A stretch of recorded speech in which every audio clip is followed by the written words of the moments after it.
یہ جو نفس ہے، کیا یہ انسان کے وجود اور روح کی کیفیات ہے؟ اور کیا نفس امارہ اور نفس مطمئنہ ان دو سے الگ کوئی تیسری چیز ہے؟ اب جو نفس کی قسموں کی بات آ گئی ہے تو پھر غور کرنا پڑے گا کہ نفس ہے کیا۔ اصل میں یہ روح اور مادہ کا امتزاج ہے، تو یہ جو امتزاج ہے یہ نفس ہے۔ جس طرح ہم لفظ انسان کہتے ہیں تو وہ انسان نہ خالی روح ہے اور نہ خالی مادہ ہے، بلکہ روح اور مادہ ایک پیکر میں جب اکٹھے ہوتے ہیں تو وہ انسان کہلاتا ہے۔ تو یہ لوامہ انسان کی ایک قسم ہے، انسانوں کی ایک قسم ہے، اور یہ صرف نفس کی قسم نہیں ہے۔ ایسا نہیں ہو سکتا کہ آپ کے اندر نفس کی چاروں قسمیں ہوں۔ اگر آپ میں نفس کی چاروں اقسام ہوں تو کبھی آپ لوامہ ہوں گے، کبھی آپ مطمئنہ ہوں گے، مگر ایسا نہیں ہے۔ تو آپ کو ایک صفت والے لوگ ملیں گے۔ مدعا یہ ہے کہ جسم اور روح جب کبھی ایک پیکر میں اکٹھے ہیں تو اس کو نفس کہا جا سکتا ہے۔ نفس جو ہے وہ یونٹی یا ہارمنی ہے جو سول اور باڈی کے درمیان ہے۔ یہ جو ہارمنی یا یہ جو بانڈ ہے، یہ جو رشتہ ہے، یہ رشتہ فانی ہے اور اس کو موت ہے۔ مادہ کبھی زندہ نہیں ہوتا، اس نے مرنا کیا ہے؟ اور روح کو تو موت ہی نہیں ہے، بلکہ روح اور جسم کے درمیان جو رشتہ ہے اس کو موت ہے۔ جسم تو پہلے ہی مردہ ہے، اس کو موت کی کیا ضرورت ہے؟ کبھی مردہ بھی مرا ہے؟ تو مردہ تو مرتا نہیں ہے، روح جو ہے وہ زندہ ہے، لہذا اس کو موت نہیں۔ تو کون سی چیز ہے جس کو موت ہے؟ وہ اس رشتے کا نام ہے، یعنی یہ جو رشتہ ہے سول اور باڈی کا، یہ ختم ہو جائے گا، یعنی مین۔ اس رشتے کا نام ہے ایز اے مین یا ایز اے ہیومن بینگ۔ اب آپ غور کریں کہ آپ لوگوں کو نفس واحد سے پیدا کیا گیا ہے، یعنی ایک انسان سے۔ یہاں پر نفس سے مراد انسان ہے، تو کل نفس ذائقۃ الموت۔ جہاں تک سارے انسان ہیں وہ سب انسانی پیکر میں ہیں، اور یہ باڈی اور سول کا کمبینیشن ہے۔ اس نے ایک دفعہ موت کو چکھنا ضرور ہے، یعنی یہ جو یونٹی ہے یہ ٹوٹے گی ضرور، کیونکہ یہ عارضی ہے، سول پرماننٹ ہے۔ مادہ کی حقیقت یہ ہے کہ جس مٹی سے آیا ہے مٹی میں واپس چلے جانا ہے، اور روح لامکاں کی مسافر ہے، اسے لامکاں میں واپس چلے جانا ہے۔ اس کی مثال لوگ یوں دیتے ہیں کہ اگر کوئی تیز رفتار اڑنے والا پرندہ، مثلا شاہین، زمین پر کوئی چیز دیکھے تو اس نے جھپٹا مارا اور اس چیز کو اٹھایا، پھر اس نے دیکھا کہ یہ تو مری ہوئی چیز ہے، اس نے واپس پھینک دی اور وہ چیز واپس گر گئی۔ اب جتنی دیر وہ مری ہوئی چیز اس کے پنجے میں تھی اڑتی رہی تھی، اور جب اس نے پنجے میں سے چھوڑ دیا تو وہ مردہ مردوں میں جا ملا۔ تو جب تک آپ کی روح اس مادے کو چلانے والی ہے اور اس گھوڑے کی سوار ہے، وہ اسے چلا رہی ہے، اور جب سوار نے گھوڑا چھوڑ دیا تو گھوڑا تو لکڑی کا ہے، وہ وہیں بیٹھ جائے گا۔ اس لیے یہ کمبینیشن تو یہیں ختم ہو جانا ہے۔ اور جب کبھی آپ سے سوال پوچھا جائے گا کہ بتاؤ کہ تم نے دنیا میں کیا کھایا پیا ہے، تو یہ کمبینیشن قائم ہونا ضروری ہے۔ دوبارہ زندگی کا مطلب یہ ہے کہ روح تو مری نہیں، اس نے زندہ کس لیے ہونا ہے؟ وہ تو آلریڈی ایگزسٹ کر رہی ہے، اور جس روح نے ایک بار مٹی کا پیکر استعمال کیا اور انسان بنی، وہ دوبارہ بھی پیکر استعمال کر لے گی۔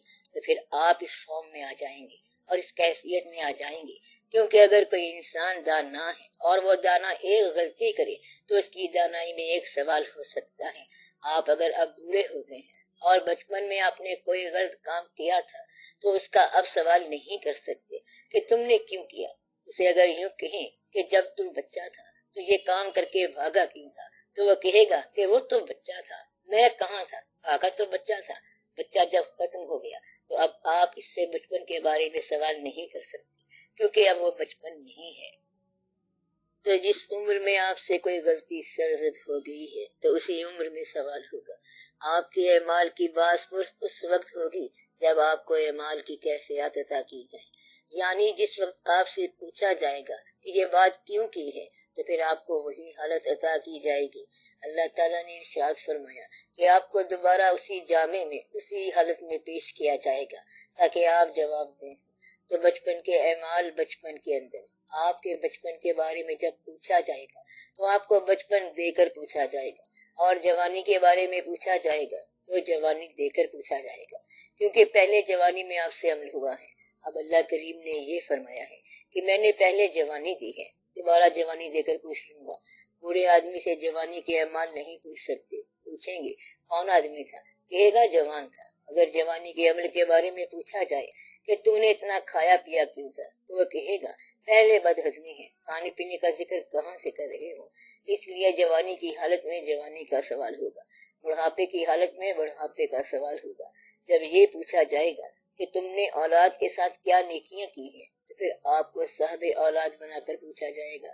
گویا کہ اللہ کریم جب زندگی کے بارے میں آپ سے سوالات کریں گے تو زندگی کی بتدریج نفس کی حالتوں میں سوال ہوں گے، یہ نہیں کہ کس عمر کی بات ہے اور کس عمر میں پوچھ رہے ہیں۔ کہیں گے وہ جو سامنے درخت ہے تو نے اس کا پھل کیوں توڑا تھا، کہتا ہے اب تو بینائی نہیں ہے، اب درختوں کی بات کیوں کر رہے ہو، تو یہ سوال بینائی دے کر پوچھا جائے گا۔ لہذا سائل کو اور کینڈیڈیٹ کو جس کو سوال محاسبہ ہونا ہے اس کو اس حالت میں رکھ کر پوچھا جائے گا کہ بتا اب کیا کیفیت ہے۔ اس وقت تو تم نے نہیں غور کیا، لیکن اب تو میں موجود ہوں، اب غور کر کے غلطی ہے کہ نہیں ہے، تو وہ کہتا ہے کہ غلطی ہو گئی ہے۔ تم نے پہلے غلطی کیوں نہ مانی؟ پھر وہ کہتا ہے جی معافی دے دیں تو اس کا کل معاف ہو جائے گا۔ اللہ کریم جو ہے وہ ایسے چھوڑے گا نہیں، یعنی ریئلائز ضرور کرائے گا۔ اب آپ یہ نہیں کہہ سکتے کہ جوانی میں یہ واقعہ ہو گیا تھا یا کہ بچپن میں، تو جوانی دے کر پوچھا جائے گا، اور پہلے ہی اللہ نے آپ کو اطلاع کی ہوئی ہے کہ اللہ ہے، اور جو لوگ اللہ کو غائب سمجھ کر اس سے ڈرے یہ لوگ اللہ کو حاضر سمجھتے ہیں۔ مقصد یہ ہے کہ اللہ سے جو لوگ ڈرتے ہیں اور اللہ کو غائب سمجھ کر ڈرتے ہیں وہ لوگ بڑے ایمان والے ہیں، یعنی کہ اللہ کو یہ جانتے ہوئے کہ اللہ موجود ہے گرچہ وہ ہماری نگاہوں میں نہیں ہے، اس کو اس طرح غائب سمجھ کر ڈرتے ہیں، تو یہ لوگ بڑے ایمان والے ہیں۔ اور اس وقت اللہ حاضر ہوگا اور نگاہوں کے سامنے موجود ہوگا، پھر آپ کو معلوم ہوگا کہ کیا فرق تھا کہ اللہ کی اطلاع اللہ کے بارے میں جو تھی اس وقت تم نے ایسا محسوس نہ کیا، اور اب اللہ موجود ہے۔ ذالک الیوم الحق، آج کا دن حق ہے۔ اب بتاؤ کہ ایسا کام کیوں ہوا؟ اب آپ یہ نہیں کہہ سکتے کہ پتہ نہیں کیا تھا اور کیا نہیں تھا، پھر آپ اپنی غلطیوں کو اس وقت ریئلائز کریں گے۔ اس لیے وہ لوگ مومن کہلائیں گے جو غائب ماننے کے بعد اس کیفیت میں ڈریں۔ آپ جس کو غائب کہہ رہے ہیں وہی تو حاضر ہے، اور جسے حاضر سمجھ رہے ہیں یہ غائب ہے، تو جس کو آپ غائب سمجھ رہے ہیں حقیقت میں وہی حاضر ہے، اور جس چیز کو آپ حاضر سمجھ رہے ہیں اس سے غائب ہو جانا ہے، کیونکہ یہ فانی ہے اور اللہ باقی ہے۔ باقی ہمیشہ حاضر ہے اور فانی ہمیشہ ہی غیر حاضر ہے۔ لہذا اتنا سا فرق آپ طے کر لیں تو آپ کو نفس کی پہچان ہو جاتی ہے کہ نفس ہے کیا۔ تو نفس کی پہچان کی سٹیج کے زمانے ہیں، ارتقاء کے زمانے ہیں، اعمال کے زمانے ہیں اور افعال کے زمانے ہیں، یعنی جسم، روح اور مادہ کا کمبینیشن جو ہے، اس جسم پر اعمال، ارتقاء اور افعال کے زمانے، یہ سارے نفس کے زمانے ہیں۔ اب آپ جسے نفس مطمئنہ کہہ رہے ہیں تو یہ ایک انسان کے نفس کی ایک زمانے کی حالت ہو سکتی ہے، دوسرے زمانے میں دوسری حالت ہو سکتی ہے، لیکن کچھ انسانوں کے ساتھ یہی حالت چلتی رہتی ہے، وہ ہمیشہ کے لیے نفس مطمئنہ ہوتے ہیں۔ کچھ انسان ذکر کے ذریعے مطمئنہ ہو گئے، کچھ کسی اور طرح سے ہو گئے۔ تو نفس کو جاننے کا مطلب یہ ہے کہ جسم اور جان کے رشتے کو اللہ کا احسان سمجھ کر اس کو پہچانو کہ یہ کیا چیز ہے، اور یہ پرماننٹ نہیں ہے، ہمیشہ رہنے والی چیز نہیں ہے، یہ جدا ہو جائے گا، یہ رشتہ جدا ہو جائے گا، کیونکہ یہ ٹھہرنے والا نہیں ہے، اور یہ فورس کیا ہوا کمبینیشن ہے، یعنی کہ یہ اجزاء اور مختلف قسم کے عناصر کا مرکب ہے، ایک فانی ہے اور ایک ایٹرنل ہے۔ روح جو ہے خدا نہیں لیکن اس کی ابتدا ہے۔ اللہ اور روح میں یہ فرق ہے کہ اللہ ہر ابتدا سے پہلے ہے اور ہر انتہا کے بعد ہے، لیکن روح جو ہے پیدا کی گئی ہے لیکن فانی نہیں ہے، اس لیے روح ایک کنارے کا سمندر ہے، ایک کنارہ ہے، اور اللہ کے ہاں کنارہ نہیں ہے، کیونکہ اللہ ہر طرح سے لامحدود ہے، اس لیے روح مخلوق ہے لیکن ایٹرنل ہے، ہمیشہ رہنے والی ہے، اس لیے آپ کی روحیں جو ہیں اے سچ قائم رہیں گی اور اپنے جسم کا دوبارہ لبادے کا انتظار کریں گی، اور پھر وہ واپس لایا جائے گا اور پھر سوال جواب کا سلسلہ ہوگا۔ اس لیے نفس کو پہچاننے کا طریقہ یہ ہے کہ نفس نے اللہ کریم کے احکامات کو کس طرح مانا، کس طور پر مانا اور وہ کس طرح کی کیفیت تھی، کیونکہ ماننے کا زمانہ آپ کی یہی زندگی ہے، زندگی کے بعد تو ماننا نہیں ہے۔ جس طرح بوڑھا آدمی بچپن کی بات نہیں مان سکتا اور بچہ جوانی کی کیفیات نہیں مان سکتا، کہ اللہ کریم کا حکم ہے کہ نکاح ہونا چاہیے، اب بچے کو کیا پتا کہ نکاح کیا ہوتا ہے، اس لیے بچے کے احکامات بچے کے ساتھ، جوانی کے احکامات جوانی کے ساتھ، بڑھاپے کے احکامات بڑھاپے کے ساتھ، اور مرنے والوں کے احکامات، یہ نفس کی سیٹس ہیں، پھر نفس کے درجات رکھے ہوئے ہیں، وہ چاروں کیفیات جو ہیں نفس کے درجے ہیں، اور ایک انسان میں بتدریج آ سکتے ہیں یا ایک انسان میں کسی ایک کیفیت کے ساتھ قائم ہو جاتے ہیں۔ اس کو پہچاننا ہے اور مکمل طور پر یہ پہچاننا کہ اللہ کریم نے کیا ارشاد فرمایا ہے، اس کو پہچاننے کا طریقہ جو ہے اپنے آپ کو پہچاننا، ذکر کے ذریعے پہچاننا، حکم کی اطاعت کے ذریعے پہچاننا، کسی کے کہنے پر پہچاننا، اپنے علاوہ دنیا کا مشاہدہ کر کے پہچاننا، پھر اپنا مشاہدہ کر کے پہچاننا اور مر کے پہچاننا، زندگی کے ذریعے پہچاننا۔ تو جن انسانوں کو زندگی میں ہی موت سے آشنائی ہوگی، ان کی موت کے ساتھ پہچان ذرا جلدی ہو جاتی ہے۔ کیفیت کا مطلب یہ ہے کہ جو کچھ موجود ہے سارے کا سارا سامان اللہ کے سپرد کر دیا جائے۔ بچپن تو اپنے سسٹم کے لحاظ سے ترک ہوا، اور یہ آپ نے ترک نہیں کیا بلکہ ایولیوشن کے ساتھ ترک ہوا، اور جوانی اپنے ارتقاء کے لحاظ سے ترک ہو گئی۔ آپ کو پتہ نہیں چلا کہ بچپن کے بعد جوانی آ گئی، مطلب یہ کہ درجات ایولیوشن کے ساتھ ختم ہوتے ہیں اور زندگی موت کے ساتھ ختم ہوتی ہے۔ لیکن اب اس کو سمجھنا ہو تو اپنی بھرپور زندگی کے اندر سے ہٹ کر اسے پہچانو۔ اب بھرپور زندگی سے ہٹنا جو ہے یہ اصل میں راج ہے۔ اس سے کیسے ہٹا جائے؟ ہم آپ کو کہتے ہیں کہ دیکھو ایسے کام میں انوالو نہ ہونا جس سے نقصان ہو، جیسے آگ میں انوالو ہونے سے ہاتھ جل جاتے ہیں۔ اس سے پہلے کہ بجلی کا کوئی شاک لگے آپ اس کو ہاتھ ہی نہ لگائیں۔ تو یہ داناؤں کی بات ہوتی ہے کہ وہ مرنے سے پہلے مر گئے۔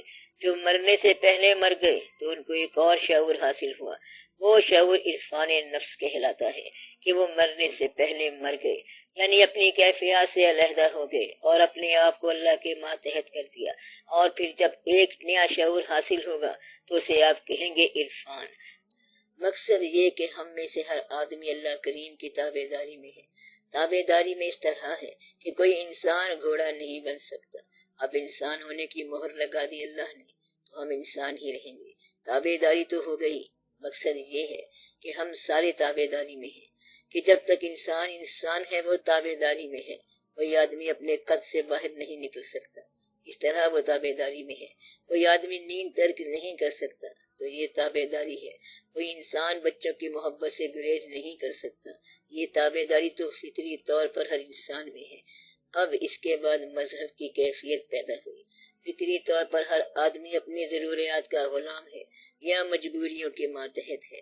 مجبوریاں فطری ہوں، مجبوریاں دنیاوی ہوں، سماجی ہوں، معاشرتی ہوں، چاہے سیاسی بھی ہوں، مجبوری جو ہے وہ بے بس کرتی ہے۔ ہر انسان کو مجبوریوں کی بے بسی ہے۔ مثلاً آپ کو کیا مجبوری ہے؟ نیند آئے گی تو آپ سو جائیں گے، بستر تلاش کریں گے، کیا کر رہے ہو؟ بس جی مصیبت بن گئی۔ کیا مصیبت بن گئی؟ جی نیند آ گئی۔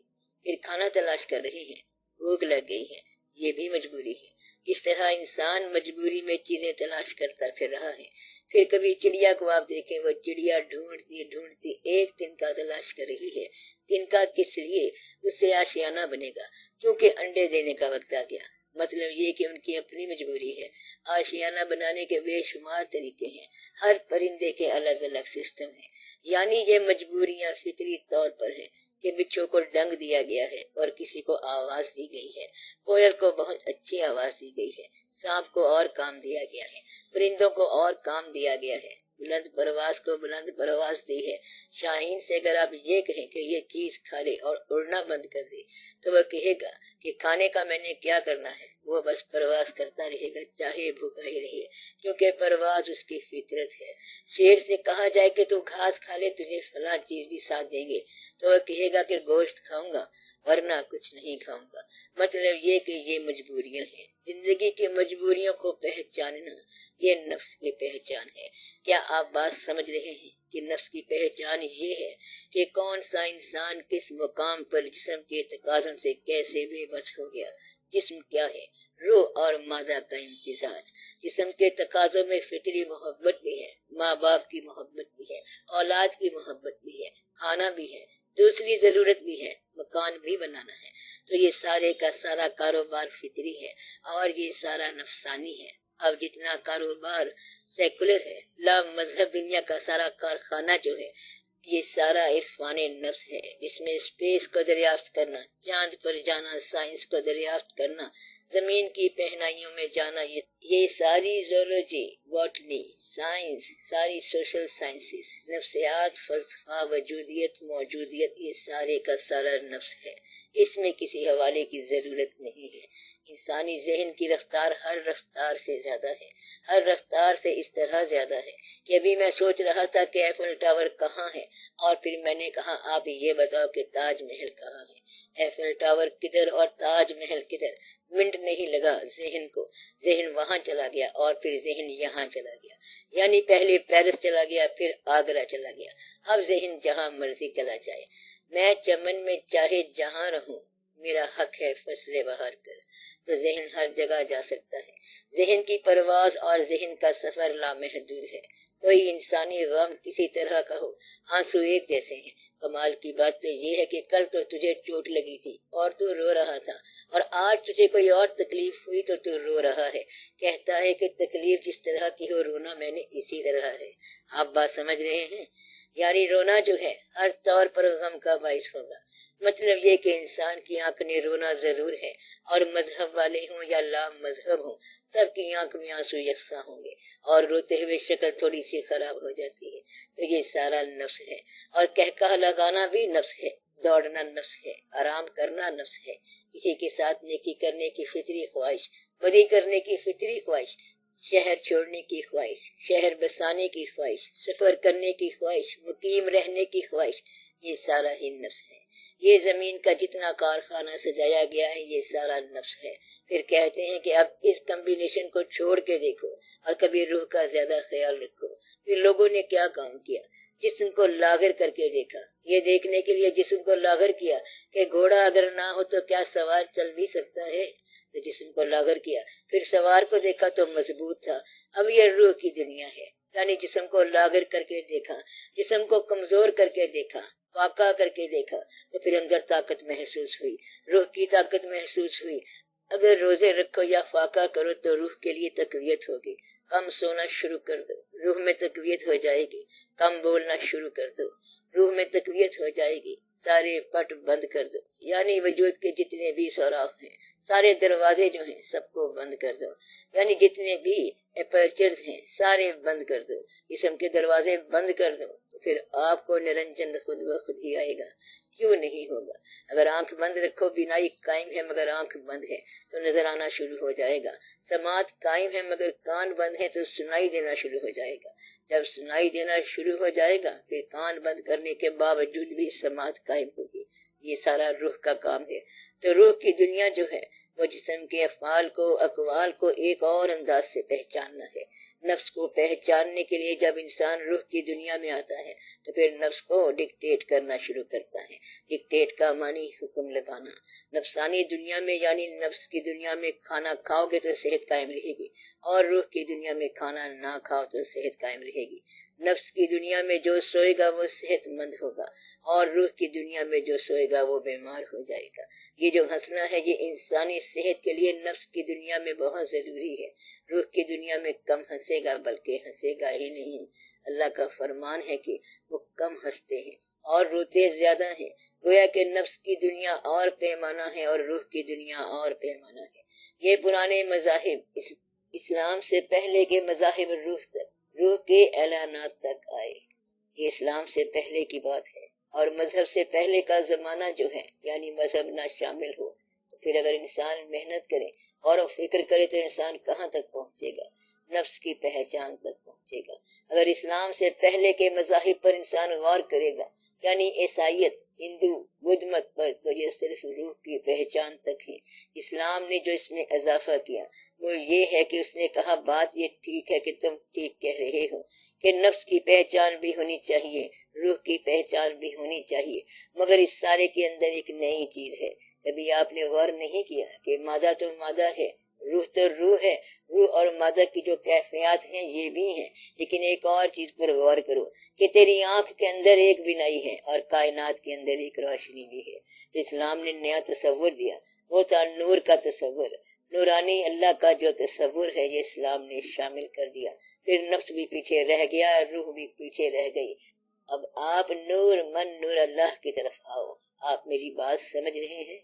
یہ پہچان کا سب سے انتہائی درجہ ہے کہ آپ نور کو پہچانو، مثلا یہ کہ یہ کائنات مرکہ نور ہے، یعنی کہ مرکہ وجود تو تھا ہی صحیح، اور مرکہ روح آپ نے دیکھا کہ اس کے اندر چلتا پھرتا جہان ہے، لیکن اصل میں یہ کائنات مرکہ جمال ہے۔ اب جمال کو جب پہچاننا ہے تو روح، مادہ اور نفس سارے ہی اس کے تابع ہو گئے، کیونکہ آگے جمال ہے اور جمال کے آگے کچھ اور نہیں ہے۔ تو یہ اشتیاق کی دنیا ہے، یہ لگن کی دنیا ہے۔ اس طرح آپ کا دوست ہے، وہ لڑکا ہو یا لڑکی ہو، دوست جو ہے یہ نفس ہے، اور دوستی کرنے والا بھی نفس ہے۔ لیکن اگر دوستی کی لگن تیز ہو جائے، روح کے اندر داخل ہو جائے، اس کے اندر فضل الہی شامل ہو جائے، مجاز سے حقیقت بن جائے، تو وہ نور میں شامل ہو گیا۔ تو جب تک رانجھا اپنے پنڈ میں تھا نفس تھا، ہیر اپنے پنڈ میں تھی تو نفس تھی، محبت شروع ہو گئی تو روح کی دنیا شروع ہو گئی۔ لیکن جب رانجھا رانجھا کر دی نی میں آپے رانجھا ہوئی تو پھر یہ نور کی کیفیت شروع ہو گئی۔ گویا کہ جب نور کی کیفیت شروع ہو جائے وہاں مقام اور ہو جاتا ہے، فنا بھی پیچھے اور بقا بھی پیچھے۔ تو مادہ فنا، نفس فنا، روح بقا اور نور فنا و بقا، دونوں سے ماورا۔ اب آپ کو بات سمجھ آنی چاہیے کہ ہم جب تک اللہ کی صفات کی پوجا کرتے ہیں تو ہم زیادہ سے زیادہ بقا کی پوجا کرتے ہیں، بقا سے ماورا کی طرف ہم نہیں جا سکتے۔ ہم صفات مان رہے ہیں کہ اللہ کریم کو رازق ہونے کی حیثیت سے مانا کہ مجھے رزق مل گیا، اللہ کریم کی بڑی مہربانی ہو گئی۔ اگر آپ اس سے بلند ہو کر دیکھو تو نور کا مقام ہے، جہاں نہ رزق ہے، نہ لینا ہے، نہ دینا ہے، یہ تو نور کی کیفیت ہے۔ اللہ تو اللہ ہے، اللہ جو ہے یہ مذہب سے بلند ہے۔ اللہ نے آپ کے لیے اسلام رکھا، آپ اسلام میں رہو، کیونکہ آپ کو حکم میں رہنا ہے، آپ کے لیے یہ اسلام کا حکم ہے۔ لیکن اسلام کے علاوہ بھی کائنات ہے۔ اب چاند مسلمان ہے کہ کافر؟ آپ بتاؤ۔ چاند نہ مسلمان ہے نہ کافر ہے۔ اب اگر چاند سے محبت ہو گئی ہے تو آپ چاند میں مست ہو گئے، آپ نہ کافر رہے نہ مومن رہے۔ سورج سے محبت ہو گئی، نہ آپ کافر رہے نہ مومن رہے۔ کائنات سے محبت ہو گئی، نہ آپ کافر رہے نہ مومن رہے۔ یعنی خالق کی تخلیق سے یا مخلوق سے ہمارا رنگ یک رنگ ہو گئے۔ جب ہمارا رنگ یک رنگ ہو جائے تو آپ کا مذہب کیا ہوگا؟ آپ مذہب سے ماورا ہو گئے، اور یہ اتنا مشکل مقام ہے کہ اس کے اندر انسان سر کے بل گرتا ہے۔ ساتھ ہی یہاں پر وارننگ ہے، اس لیے بڑے بڑے فقیر جب اپنی مستی میں بلند ہوتے ہیں تو کہہ جاتے ہیں کہ کافر عشق ہوں میں بندہ اسلام نہیں، اور فقر سکھانے والے پیر خانے کے لوگ کہتے ہیں کہ ہمیں کوئی پتہ نہیں ہے کہ کیا ہے کفر اور کیا ہے اسلام۔ ہم تو ایک ہی بات جانتے ہیں کہ اللہ کا امر چل رہا ہے، اور وہ چاہے تو اسلام ہی اسلام ہے، اور وہ چاہے تو کفر ہی کفر ہے۔ ہم کافر کو مارتے رہیں اور آپ اسے خوراکیں دیتے رہیں، آپ انہیں اسلحہ دیتے جائیں اور ہم بد دعا دیتے جائیں، تو بد دعا کیا کرے گی؟ اللہ مارنا چاہے تو خود ہی مار دے۔ اب آپ یہ غور کریں کہ اللہ کے بارے میں انسان کا جو نقطۂ نظر ہے، خیال ہے، وہ ہر انسان کا الگ ہے، حالانکہ اللہ ایک ہے۔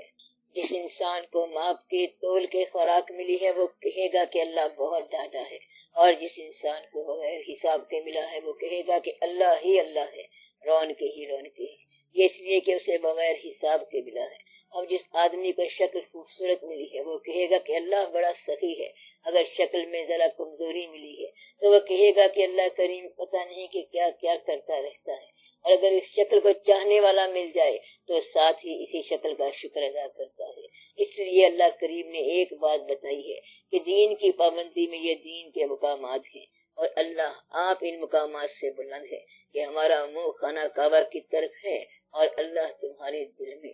اور اگر یہ بات ہو کہ مومن کا دل عرش اللہ ہے تو پھر آپ دل کی دنیا میں داخل ہوئے، پھر آپ باہر کے مسافر تو نہ رہ گئے بلکہ آپ تو اندر کے مسافر ہو گئے۔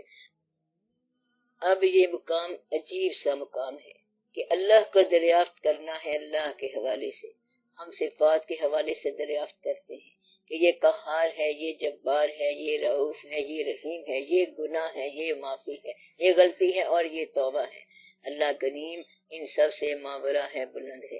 اب اللہ کی صفات کو ماننے والا صفات تک پہنچے گا، اور صفات جو ہیں اس سے متضاد بھی اللہ کی ہے، اس لیے اللہ آپ کو سمجھ نہیں آتا۔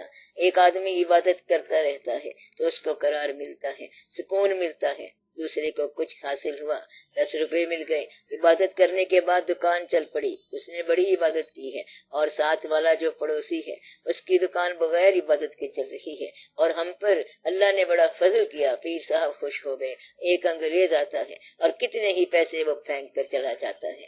یعنی ہم بڑی دعا کرتے ہیں، وظیفے پڑھتے ہیں، پھر دستے غیب سے 50,000 روپے مل گئے، اور ادھر سے امریکن ایڈ آ گئی ہے کہ 3 ارب روپے دے دو، پاکستان کو واپس نہیں مانگنا۔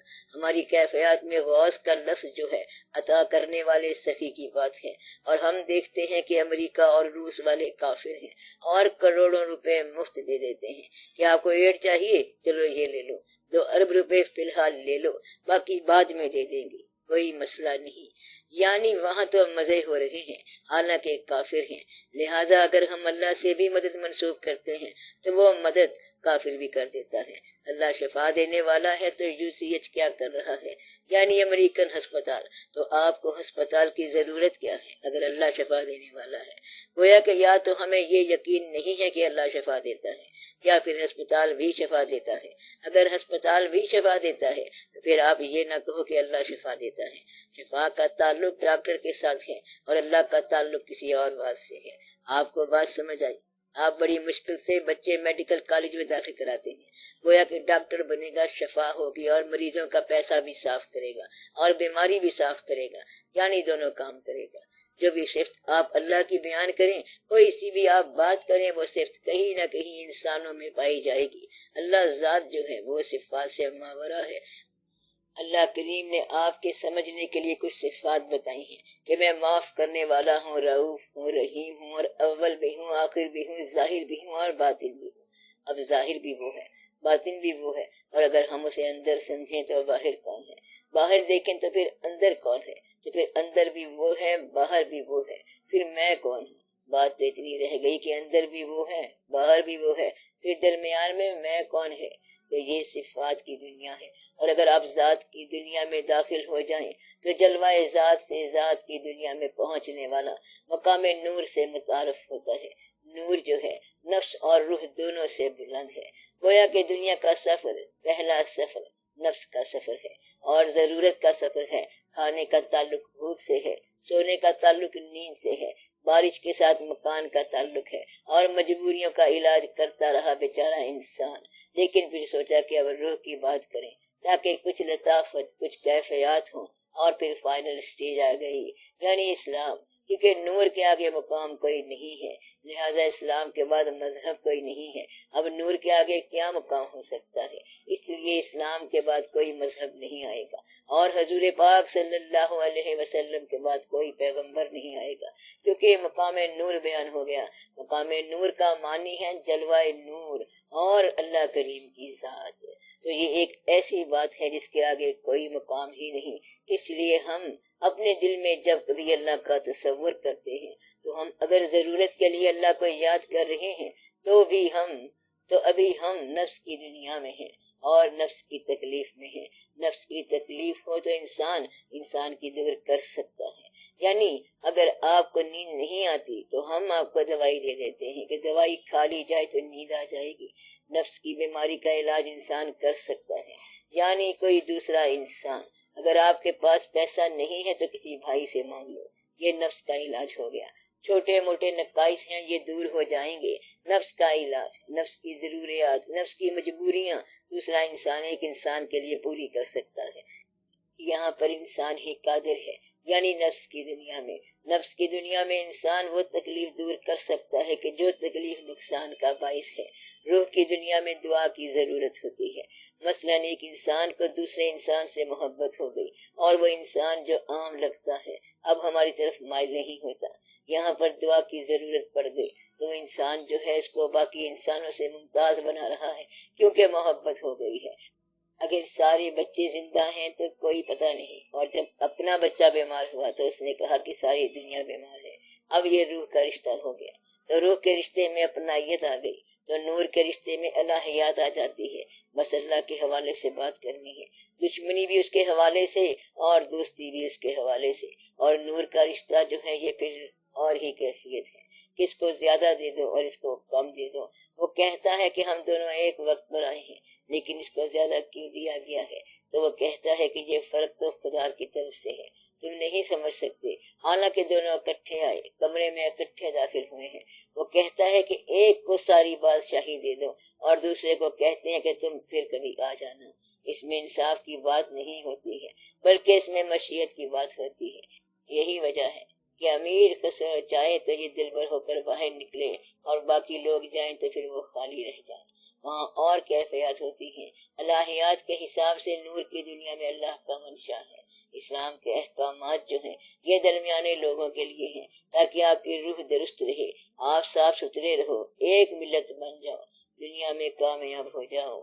یہ تو کوئی کام نہیں کہ مسلمان ہندوؤں پر حاوی ہو جائیں اور ہندو کلمہ پڑھ لیں اور مسلمان ہو جائیں، تو اللہ کریم کو کیا فرق پڑا؟ اگر یہی اللہ کا شوق ہو کہ کلمہ سب کو پڑھانا ہے تو اللہ کے لیے کیا مشکل ہے؟ ایک ساتھ میں اللہ ہی اللہ ہے، کوئی انکار کر سکتا ہے کیا؟ یہ ایک بات ہے اسلام سمجھانے کی۔ اصل بات یہ ہے کہ آپ صفات سے نکل کر ذات کے دائرے میں داخل ہوں تو یہ نور ہے، اپنے وجود سے نکلو تو یہ نفس ہے، اور محبت میں داخل ہو جاؤ تو یہ روح ہے، اور اللہ کی مشیت میں چلے جاؤ تو یہ نور ہے۔ وہ لوگ جو اللہ سے ڈرتے رہے غائب میں ان کے لیے مغفرت ہے۔ مقصد یہ ہے کہ اللہ کو دیکھے بغیر ڈرتے رہے کہ ہم اللہ سے ڈرتے ہیں حالانکہ اللہ سامنے نہیں آیا، تو وہ لوگ جو اللہ کے سامنے نہ آنے سے ڈرتے رہتے ہیں وہ لوگ اس وقت نہیں ڈریں گے جب اللہ سامنے ہوگا۔ اب ہے ڈرنے کا وقت اور آج اسے ڈر نہیں ہے، کیونکہ غائب میں ڈرنے والا صرف وہی ہوتا ہے جس کو شوق ہو۔ وہ صرف قانونی طور پر تو نہیں ڈرتا اور کبھی اللہ سے چھپ کر اپنا کام کر لیتا ہے، اور جس کو اللہ کا شوق ہو وہ کبھی ایسی بات نہیں کرے گا، ڈرتا رہے گا، اس کا شوق قائم رہے گا تاکہ کہیں ایسا نہ ہو کہ میرا تعلق کمزور ہو جائے۔ وہ ایمان سے آگے کی بات ہے۔ اس طرح سلطان العارفین رحمت اللہ نے کہا، ایمان سلامت ہر کوئی منگا، یہ عشق سلامت کوئی ہو، یعنی جو عشق سلامت مانگے، یہ اسلام سے آگے کی بات ہے۔ جہاں عشق جاتا ہے وہاں ایمان کو خبر نہیں ہوتی۔ عشق الہی نور ہے، اس لیے یہ مقام قائم کیا گیا ہے، اور وہ لوگ اللہ سے ڈرتے رہتے ہیں۔ بزرگوں نے ڈر کی دو قسم کی مثالیں دی ہیں۔ سب سیاں رل پانی نو چلیاں تے کوئی آسی بھر کے، جنہاں نے بھر کے سرتے رکھیا او پیر دھرن ڈر ڈر کے، یعنی سب سہیلیاں مل کے پانی بھرنے چلی ہیں مگر ان میں کوئی بھر کے آئے گی، اور جو بھر کے آئے گی وہ زمین پر احتیاط سے پاؤں رکھ کے چلے گی۔ خوف ان کو ہوتا ہے جن کے پاس مال ہوتا ہے، خوف اس کو ہوتا ہے جس کے پیٹ میں بچہ ہو کہ رفتار اور چال میں احتیاط رکھے۔ مقصد یہ ہے کہ اللہ کریم کی موجودگی جو ہے ایسا خوف پیدا کرتی ہے، اس قسم کا میٹھا خوف ہوتا ہے کہ کہیں ایسا نہ ہو کہ یہ رشتہ میری غلطی سے منقطع ہو جائے، ایسی غلطی نہ ہو۔ اور وہ ایسی غلطی اس لیے نہیں کرتا کہ کہیں یہ کیفیت ختم نہ ہو جائے۔ باقی کیفیت نفس ہے، تو نفس وہی ہے جب مجبوریاں پیش آ جائیں گی، اور روح کی حالت میں مجبوریاں ختم ہو جائیں گی۔ اب اگر شطرنج کا شوق ہو تو مجبوریاں غائب ہو جاتی ہیں۔ اگر انسان مجبوری کا بندہ ہے تو سمجھو کہ نفسانی بندہ ہے بیچارہ، تو وہ کہتا ہے وہاں پر جانا ضرور ہے، دیکھو مجھے دوائی چاہیے تو علاج بھی کر لو اور دعا بھی کر لو، وہاں جانا ہے، شادی پر جانا ہے، چاہے ادھار لے کر جائے، تو یہ نفسانی بندھن ہیں، مجبوریاں ہیں۔ اگر مہمانوں کے لیے گھر میں کوئی چیز نہیں ہے تو کسی سے قرضہ لے کر کھانا نہ پکاؤ۔ آپ کے گھر میں اگر کوئی آئے تو جتنا کچھ ہے آپ اتنا ہی کرو، بجائے اس کے کہ آپ ادھر ادھر کی باتیں کرو۔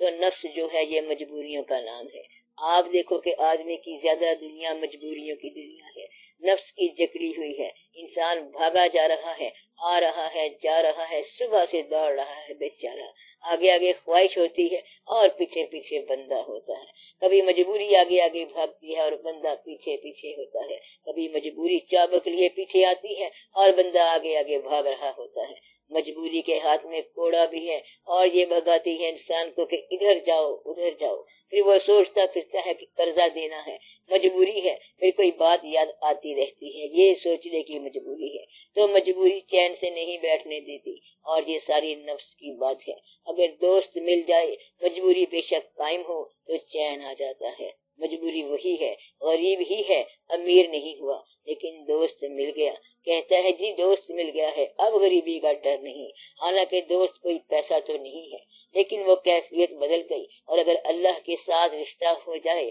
تو پھر یہ سمجھ آتی ہے کہ دینے والے نے غریبی دی ہے، اس کا بڑا شکر ہے کہ غریبی اس نے دی ہے، تمہیں امیری جس نے دی ہے، تم امیری کا شکر ادا کرو اور ہم غریبی کا شکر ادا کریں، چٹھی تو ایک طرف سے آئی ہے، تیری چٹھی پر اور لفظ لکھے ہوئے ہیں جبکہ میری چٹھی پر اور حرف لکھے ہوئے ہیں، اس لیے اگر بھیجنے والا ایک ہی ہے تو چٹھی جو بھی آئی ہے شکر کی بات ہے، اس لیے ان لوگوں کو جو منشا آشنا ہو جاتے ہیں،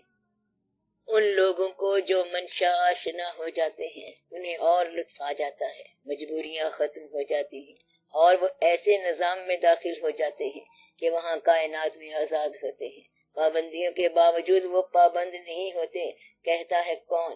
جواب دیا اسرائیل، بسم اللہ جی، تھوڑی سی چائے تو پی لو پھر تمہارے ساتھ چلتے ہیں، مطلب یہ ہے کہ اتنا ہی فرق ہوتا ہے ان کو، اور کوئی لمبی چوڑی پابندی نہیں ہوتی کہ ٹھہر جا کوئی چابیاں اٹھا لوں، کوئی وصیت کر لوں تو کیسی وصیت اور کیسے نامے، بس وہاں چلے جاؤ کہ وہاں پہلے ہی انتظار ہے، یہ ہوتی ہے نور کی دنیا، اس لیے آدھی دنیا مجبوریوں کی دنیا ہے، نفس کی دنیا ہے، اور کم لوگ ہیں جو وابستگی کی دنیا سے ہیں، وہ روح ہوتی ہے اور مذہب سے تعلق ہوتا ہے، پھر اسلام کے اوپر اللہ تعالیٰ کا فضل و کرم ہے کہ اس میں نور داخل ہو گیا، کہ اللہ کی طرف سے کتاب بھی آئی، روح بھی آئی، یعنی کہ اسلام کے اندر حضور پاک صلی اللہ علیہ وسلم کی محبت جو ہے یہ آپ کو نور آشنا کرائے گی، اللہ کی محبت پابندیاں کرائے گی، اللہ کی محبت جو ہوئی سجدے کر کے ماتھا گھس گیا، بندگی کر دیا متھرا گھس گیا، یہ ایک مقام ہے اللہ کریم کی محبت کا، اور جب آپ کو حضور پاک صلی اللہ علیہ وسلم سے محبت ہو جائے گی تو پھر آپ کو ایک اور کیفیت محسوس ہوگی، پھر آپ کو پتہ چلے گا کہ کائنات جو ہے یہ مرقع نور ہے، مرقع جمال ہے، بلکہ ساری کی ساری عین نور ہے، پھر اس کے بعد یہ کائنات مظہر انوار ہے، جب مظہر انوار تک آپ پہنچ جائیں گے تو پھر آپ کو بات سمجھ آ جائے گی، اب آپ مظہر نور خدا کہو یا کچھ کہو، جو مرضی کہو سب ٹھیک ہے، اس لیے یہ ایک ایسا مقام ہے نفس کو پہچاننے کا، یہی ایک ذریعہ ہے، نفس کو پہچانو گے تو آپ کو پتہ چلے گا کہ بات کیا ہے، اللہ کے ساتھ جو تعلق ہے وہ نفس کی پہچان کا بھی ہے اور روح کی پہچان کا بھی ہے اور نور کی پہچان کا بھی ہے، یہ تینوں مقام یہاں بیان فرمائے گئے ہیں، روح کا جو مقام ہے وہ یوم یقوم الروح، ایک دن یہ روحیں اپنے مقام پر قائم ہو جائیں گی، تو روح کے بعد ملائکہ کا درجہ ہے اور پھر آگے مقام ہے نور کا، رب کی جمع ارباب ہے اور اللہ کی جمع نہیں ہے، رب تو بہت سارے ہو سکتے ہیں، اللہ تو رب الارباب ہے، ماں رب ہے یعنی پالنے والی، زمین کے پاس ربوبیت ہے تمہارے لیے، اللہ تعالیٰ نے خود فرمایا کہ یوسف علیہ السلام کا جو جیلر تھا اس کا نام رب السجن یعنی کہ قید خانے کا رب، تو رب کا لفظ بے شمار جگہ پر استعمال ہوا ہے، اور اللہ بھی رب ہے بلکہ رب الارباب ہے یعنی سب سے بڑا رب پالنے والا، تو پالنے والا جو ہے اس کو آپ پہچان سکتے ہیں، اپنے رازق کو نہ پہچانے تو محتاج ملوک، تو رازق کو پہچانو، رازق جو ہے یہ آپ کے رزق کے ذریعے آپ تک رسائی کرتا ہے، اور مالک جو ہے چاہے آپ کے پاس رزق پہنچے نہ پہنچے اس نے سجدہ کرا لینا ہے، تو چاہے غریب ہو چاہے امیر ہو آپ سجدہ کرو، ہم اس بات کو نہیں جانتے تو اللہ اور مقام ہے، اللہ ذات ہے اور رب اس کی صفت ہے، تو آپ اپنے رب کو پہچان سکتے ہیں، مثلا نیند ہے، اب آپ اپنے رب کو پہچانو کہ غنودگی آ رہی ہے، اب آپ یہ پہچان رہے ہیں کہ آپ کے جسم کی بحالی ہو رہی ہے، کہ تھکے ہوئے آپ کے سارے اعضاء آرگنز وہ سارے نیند میں ریہیبلیٹیٹ ہو رہے ہیں اور آرام آ رہا ہے. اب یہ بغیر خوراک کے ہو رہا ہے اور آپ دوبارہ ریسٹور ہوتے جا رہے ہیں. تو آپ رب کو پہچانو کہ اللہ کریم نے کیا سسٹم بنایا ہے اور اس کا پرچار کرتے رہو. پھر جب آپ عبادت کے حوالے سے چلیں گے تو آپ اللہ کی عبادت کریں گے. رب کا مقام اور ہے. رب ہے پالنے والا ساری کائنات کا. رب کی تعریف کرتے ہیں اور عبادت اللہ کی کرتے ہیں. رب کی ثنا ہے پھر وہ اللہ ہی ہے. میرا مطلب ہے کہ وہی پالنے والا ہے، پیدا کرنے والا، ٹھہرانے والا، قائم کرنے والا، سسٹین کرنے والا، مینٹین کرنے والا، کریٹ کرنے والا، ریکریٹ کرنے والا. تو وہ رب ہی ہے اور وہ ہے اللہ ہی. لیکن رب اس کی ایک صفت ہے. رحیم اللہ بھی ہے. رحیم اللہ کے محبوب صلی اللہ علیہ وسلم بھی ہے. مقصد یہ ہے کہ صفات جو ہیں یہ انسانوں میں بھی ہو سکتی ہیں. مثلا پالنے والی صفت، اس لیے ان کے حوالے سے آپ اللہ کی رسائی چاہو کہ اللہ تعالیٰ کیا ہے. اللہ کی رسائی آپ سمجھ نہیں سکتے جب تک آپ کسی جاننے والے سے نہ پوچھو. اور جاننے والی اس کائنات میں سوائے ایک ہستی کی کوئی اور ہستی نہیں ہے. بس باقی سارے اندازے ہیں، باقی صرف اندازے ہی ہیں. اور ان اندازوں کے حوالے سے بچنے کے لیے آپ یہ کہو کہ جاننا انہی کو مبارک اور ہمیں ماننا مبارک. وہ جانتے رہیں اور ہم مانتے رہیں. ہم تو ماننے والے لوگ ہیں. اس لیے آسانی یہ ہے کہ اللہ کریم نے جو ارشاد فرمایا وہ منظور ہے. سمجھداری منظور کرنے میں ہے، کیونکہ ہم کہاں پہچان سکتے ہیں کہ کیا مفہوم ہے. اس لیے معرفت الہی مشکل ہے. فرشتے جو ہیں وہ ایک صفت کے قیدی ہیں. جو فرشتہ رکوع میں ہے وہ ہمیشہ رکوع میں رہے گا اور جو سجدے میں ہے وہ سجدے میں رہے گا. یہ ہے ان کی عبادت، لمبی عبادت. اس میں کوئی چینج نہیں ہے. وہاں پر نفس نہیں ہے. لطیف سی کیفیات ہیں اور وہ اسی حالت میں ہمیشہ ہیں. مثلا پہاڑ کو فرشتہ کہہ دیا جائے تو وہ بیچارہ ایک حال میں کھڑا رہے گا. یہ بجلی جو چمکتی ہے سائیکا، اگر فرشتے کا نام سائیکا بھی کہہ دیا جائے تو بیچاری ہمیشہ چمکے گی، ایک صفت کی قیدی رہے گی. اس لیے کچھ لوگ کہتے ہیں کہ گائے کو فرشتہ کہہ دیا جائے تو جو حالت پہلے والی ہے وہی رہے گی، سر چکا کے چلنے والی، دودھ دینے والی. اللہ کریم کو آدم علیہ السلام کی تخلیق کے وقت فرشتوں نے کہا کہ یہ فساد کرے گا، تو وہاں اللہ کریم کا ارشاد ہے کہ انی عالم ما لا تعلمون، جو میں جانتا ہوں تم نہیں جانتے، گویا کہ فرشتے نہیں جانتے. اسی طرح ہر پیغمبر کے زمانے میں اللہ کریم کی طرف سے کوئی نہ کوئی حکم سخت آتا رہا کہ یہ تمہیں نہیں پتا. یہ دیکھو آدم علیہ السلام بہشت کے اندر مالک تھے، اکیلے تھے، حکم نہ مانا. پھر آدم علیہ السلام نے کہا کہ معاف کر دیں، غلطی ہو گئی. یہ انکار نہیں تھا بلکہ غفلت ہو گئی، تو وہاں سے یہاں آ گئے. مقصد یہ ہے کہ مشیت کے کیا کیا مقامات ہیں. جب اللہ نے کہہ دیا کہ یہ نہ ہو تو وہ نہیں ہونا چاہیے. اسی طرح کسی پیغمبر کی واضح طور پر کوئی دعا منظور نہیں ہوئی، لیکن سرکار صلی اللہ علیہ وآلہ وسلم کے ساتھ کبھی ایسا واقعہ نہیں ہوا. سرکار صلی اللہ علیہ وسلم نے کوئی دعا کی نہیں جو منظور نہ ہوئی ہو، کیونکہ وہ جانتے ہیں کہ اللہ کی منشا کیا ہے. یہ نہیں ہو سکتا کہ سرکار صلی اللہ علیہ وسلم کی ذات سے، آپ صلی اللہ علیہ وآلہ وسلم کی زبان سے کوئی بات نکلے اور وہ نہ ہو. اس حد تک مشیت آشنا ہے. واحد ذات ہیں جن کے لفظ کی صداقت کبھی کمزور نہیں ہوئی. اس لیے عرفان الہی کا یہ نور آپ کا مقام آپ صلی اللہ علیہ وسلم ہی کا ہے کہ آپ صلی اللہ علیہ وسلم اس مقام تک پہنچے. باقیوں نے اللہ کریم کا جلوہ دنیا میں دیکھا، آپ صلی اللہ علیہ وسلم نے جلوہ سے ذات تک رسائی کی. باقیوں نے ذات کا جلوہ دیکھا، آپ صلی اللہ علیہ وسلم نے جلوے والی ذات دیکھی کہ واحد ذات آپ صلی اللہ علیہ وسلم ہے. کہ باقی جلوے دیکھتے رہے، ظاہر جلوے، سارے جلوے جیسے بھی ہیں اللہ کے، اور آپ صلی اللہ علیہ وسلم نے جلوے والی ذات کا دیدار کیا. اس لیے یہ واحد آپ صلی اللہ علیہ وسلم کی ذات گرامی ہے کہ جو اس مقام تک پہنچی ہے. اس لیے آپ صلی اللہ علیہ وسلم جانتے ہیں اور ہم مانتے ہیں. کس طرح پردہ اٹھائے گا کوئی اس راز سے، بے خبر جبرائیل تک ہے آپ کی پرواز سے. آپ کی ذات گرامی ہر بلندی سے بلند، پست ہر آواز کا قد آپ کی آواز سے، صلی اللہ علیہ وآلہ وسلم. بس یہی ایک واحد ذات ہے کہ اللہ کریم کا ارشاد ہے کہ اپنی آوازوں کو آپ صلی اللہ علیہ وسلم کی آواز سے مدھم رکھنا ورنہ اعمال ضائع ہو جائیں گے، یعنی کہ آواز بھی اونچی نہیں نکالنی آپ صلی اللہ علیہ وسلم کے سامنے، تو یہ مقام صرف آپ صلی اللہ علیہ وسلم کا ہی مقام ہے۔ آپ صلی اللہ علیہ وآلہ وسلم کا فرمان ہے کہ رب کو پہچاننے کے لیے نفس کی پہچان کرو، اس طرح رب کو پہچاننا آسان ہے۔ تو اللہ کی پہچان اللہ کی اطاعت ہی ہوتی ہے۔ سب کے لیے یہ جاننا کوئی لازمی بھی نہیں کہ نفس کیا ہے، روح کیا ہے، نور کیا ہے، یہ سب کے لیے ضروری نہیں ہے، لیکن جن کے لیے ضروری ہے ان کے لیے بہت ضروری ہے۔ مقصد یہ ہے کہ یہ دعوت عام اوپن نہیں کرتے کہ وہ لوگ آئیں اور ہم یہ سمجھائیں کہ کیا چیز ہے کیا چیز نہیں ہے، اور کسے کہتے ہیں اور یہ واقعات کیا ہے۔ یہ ہر ایک آدمی کے لیے ضروری نہیں ہے۔ جس کی مسائل پر نگاہ ہو یا گردش لیل و نہار پر نگاہ ہو، یہ ان کے مسائل ہوتے ہیں۔ جو صاحبان ذکر ہیں وہ بتاتے ہیں کہ اگر ذکر میں کچھ دھاگا ٹوٹ گیا تو وہ دھاگا تم جوڑ لو۔ تو ذکر جو ہے یہ مذکور کا قرب ہے۔ عین ممکن ہے آدمی ذاکر ہو، ورد جاری ہو اور اس سے غلطی ہو جائے، اس لیے کہ اس کا تصور صفات کا ہے، ذات کا تصور نہیں ہے۔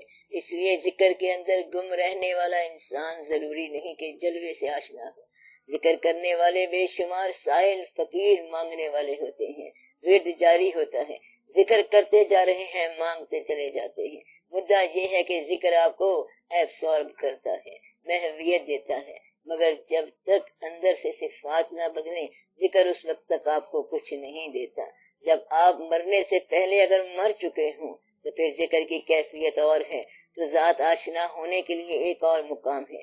اس لیے ذکر کے ساتھ پیر کا ہونا لازمی ہے، جسے تصور کہتے ہیں۔ تصور ہو تو پھر بات اور ہو جاتی ہے۔ اس لیے یہ جو مقامات ہیں غور کے، فکر کے، یہ رسائی وغیرہ، یہ ہر ایک کا مسئلہ نہیں ہے، اور یہ کسی زمانے میں بھی نہیں ہوا، تو یہ صرف کچھ لوگوں کے ساتھ ہوتا ہے۔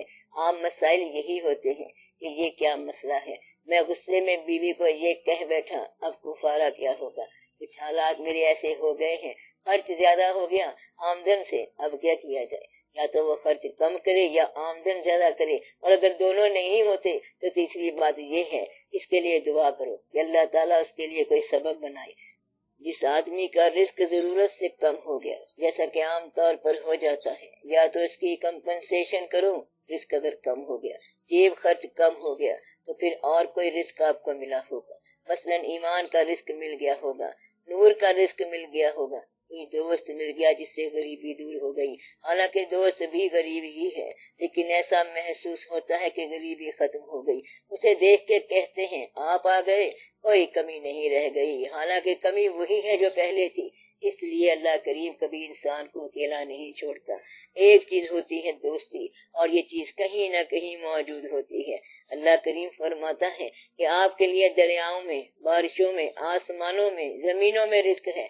جلوہ نگاہ کا رزق وہی ہے جسے آپ حسن کہتے ہیں۔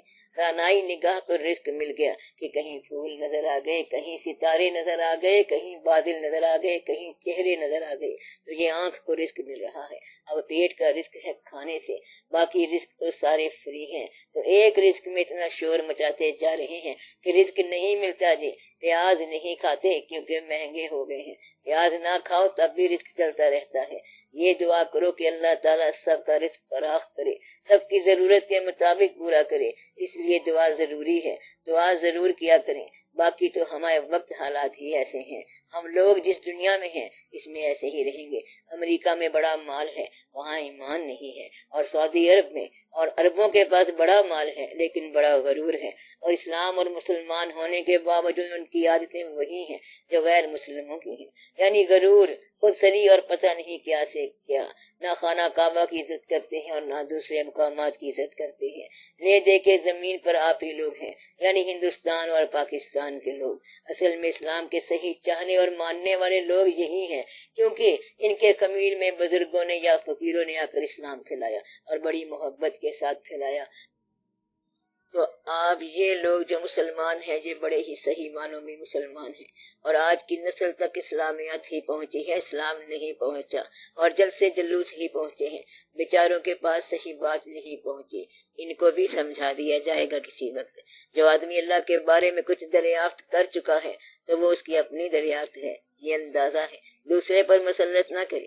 اللہ کریم نے جس کو بادشاہی دی ہے اسے دی ہے، تو پھر آگے سے ہم یہ کہہ سکتے ہیں کہ اللہ جس سے چاہتا ہے لے بھی لیتا ہے، کیونکہ بادشاہ اگر یہ کہتا ہے کہ اللہ جس کو چاہے دیتا ہے تو پھر عوام یہ کہتے ہیں کہ اللہ جس سے چاہتا ہے لے بھی لیتا ہے۔ وہ کہتا ہے کہ جو کرتا ہے اللہ کرتا ہے، تو دوسرا کہتا ہے کہ تو ٹھیک کہتا ہے۔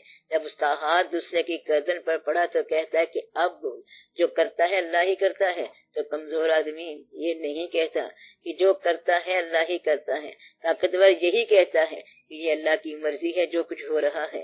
کمزور آدمی کا اگر بس چلا تو طاقتور کو اڑا دے گا۔ اس لیے امیروں اور غریبوں کے اور حوالے ہیں، پھر بھی اس کے باوجود پاکستان میں محبت کے ساتھ عبادت کرنے والے لوگ اسلام میں ضرور ملیں گے۔ پاکستان کے اندر غور کر لو، شہروں میں شہر لاہور ہی سب سے اچھا ہے، فقیروں میں بھی سب سے بڑا فقیر ادھر ہی ہے، داتا صاحب رحمت اللہ بھی ہیں۔ آپ خود ہی ادھر ادھر دیکھ لو پھر کے، آپ خود ہی اچھے ہو، اپنے آپ کی قدر کرو کہ آپ اچھے زمانے میں موجود ہو، آپ اچھی عبادتیں کر رہے ہو، اچھا سوچ رہے ہو۔ یہ زمانہ جب کہ غریب الوطنی کا زمانہ ہے، فکر کا زمانہ ہے، تفکرات کا زمانہ ہے، کھانے میں فیض نہیں ہے، پیسے کمزور ہیں، چاہے جتنے بھی ہوں، وفا نہیں ہے، ساتھی نہیں ہے، بچے گستاخ ہیں، بیویاں کہنا نہیں مانتی ہیں تو پھر منواتی رہتی ہیں، خرچے زیادہ، آمدن کم، بڑی پریشانی کا زمانہ ہے۔ اس کے اندر اگر آپ اسلام اور محبت کی بات کر رہے ہو تو بڑی بات ہے، ورنہ یہ تو پریشانی کا زمانہ ہے۔ جو اخبار پڑھتا ہے وہ اخبار کی قیمت ادا نہیں کر سکتا، کیونکہ مہنگائی کا زمانہ ہے، مہنگی ہے ہر چیز۔ آپ کی ساری آمدن میں سے پانی والا بل لے جائے گا، واپڈا والا بل لے جائے گا، سوئی گیس والے بل لے جائیں گے، بس بل ہی بل چلے جائیں گے، بچے گا کچھ نہیں۔ اندازہ لگاؤ کہ آپ کی آمدن میں ڈاکٹر بھی شامل ہو گیا، خوراک تو خوراک ہے، دوائی بھی کھانی پڑ رہی ہے، گویا کہ خوراک کی بجائے دوائیاں کھانی پڑ رہی ہیں۔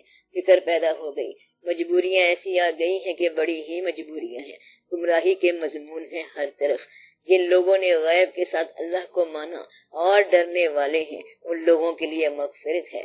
یہ بات یاد رکھیں کہ آپ کے پاس اللہ کریم کا بہت سارا رزق نہیں آیا، منی آرڈر نہیں آیا ہے، لیکن پھر بھی آپ ڈرتے ہیں، مانتے ہیں، یہ مبارک ہو۔ اللہ کریم آپ کے حالات میں بہتری کرے، آپ کو بھی آسانیاں عطا ہوں۔